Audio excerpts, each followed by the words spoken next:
Oke, Assalamualaikum warahmatullahi wabarakatuh. Apa kabar Bapak Ibu guru yang hebat? Pada sesi kali ini kita akan mengenal rapor proyek profil pelajar Pancasila Bapak Ibu. Ini gambaran rapor proyek ya Bapak Ibu untuk jenjang dasmen, diksus, dan kejuruan.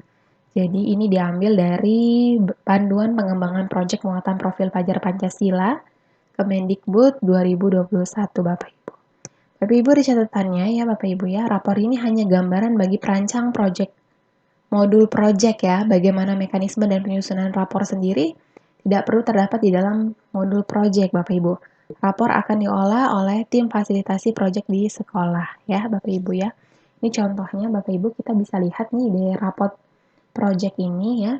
Ini ada identitasnya, identitas peserta didik, dan proyeknya ada 2 ya Bapak Ibu ya. Proyek pertama ini terkait mengenal. Ya, proyek pertama ini topiknya mengenal dan merawat keberagaman agama dan keyakinan di Indonesia.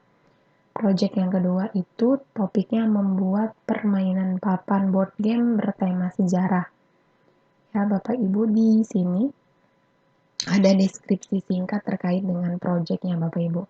Nah, ini kan terkait dengan mengenal dan merawat keberagaman agama dan keyakinan di Indonesia. Proyek ini adalah proyek pertama di kelas 10. Proyek ini diharapkan membangun 2 dimensi profil pelajar Pancasila, yakni berkebinekaan global dan bernalar kritis.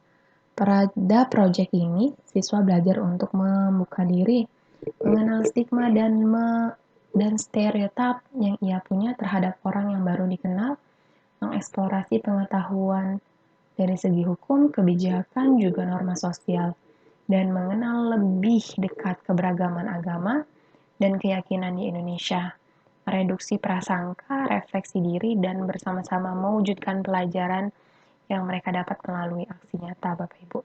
Jadi di bagian ini ada deskripsi singkat yang bisa dibaca oleh peserta didik dan orang tua ya, Bapak Ibu, terkait dengan jenis kegiatan proyeknya apa dan dimensi apa yang ingin dicapai ya Bapak Ibu ya.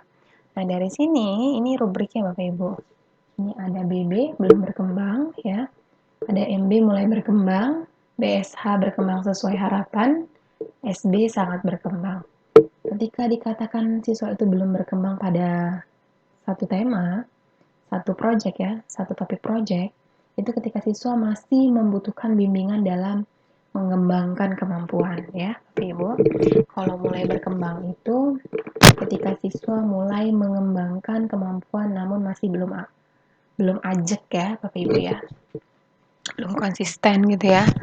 PSH ini berkembang sesuai harapan. Siswa telah mengembangkan kemampuan hingga berada dalam tahap ajak gitu ya. Kalau SB ini sangat berkembang, siswa mengembangkan kemampuannya melampaui harapan ya. Nah, ini dari rapor ini Bapak Ibu. Ini proyek kelas 10, ada 2 topik ya tadi ini ya, 2 topik.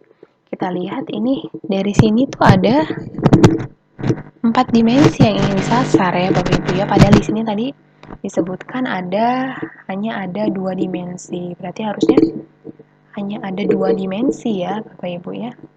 Dimensi bernalar kritis dan berkebinekaan global. Ya. Nah, ini ada deskripsinya Bapak Ibu. Yang pertama, topik mengenal dan merawat keberagaman agama dan keyakinan di Indonesia.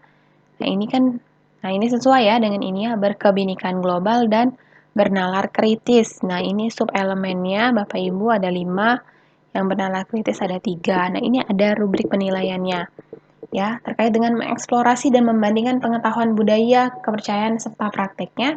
BSH ini sudah berkembang sesuai harapan ya.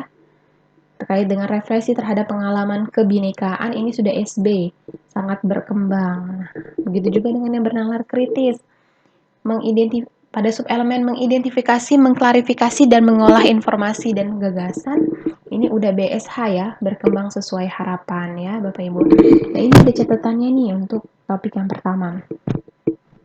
Untuk proyek yang pertama, dalam mengerjakan proyek ini, Didi aktif melibatkan diri dengan memberikan usulan tentang cara-cara untuk mengajak remaja lainnya membuka diri terhadap stereotip tentang agama dan keyakinan, Wawasan yang luas dan pengalamannya berada di tengah lingkungan yang beragama sangat membantu Didi dalam memberikan ide dan gagasan serta berkontribusi aktif dalam diskusi kelompok. Ia aktif memberikan pertanyaan-pertanyaan yang merancang diskusi di kelompoknya, sehingga ia dan teman kelompoknya dapat merancang kampanye yang efektif dalam pengerjaan proyeknya. Dalam pengerjaan proyeknya pun, Didi tampak terbiasa untuk membantu teman yang kesulitan. Nah, ini Bapak Ibu, selama proses dari proyek penguatan profil pelajar Pancasila, Bapak Ibu juga mencatatkan ada kegiatan asesmen formatif ya Bapak Ibu, mencatat kegiatan dan perkembangan dari peserta didik kita. Oke, ini contoh dari rapor proyek profil pelajar Pancasila. Silakan Bapak Ibu memodifikasi terkait dengan modulnya ya, dan nanti melaporkannya dalam bentuk rapor proyek penguatan profil pelajar Pancasila. Oke, sekian. Wassalamualaikum warahmatullahi wabarakatuh.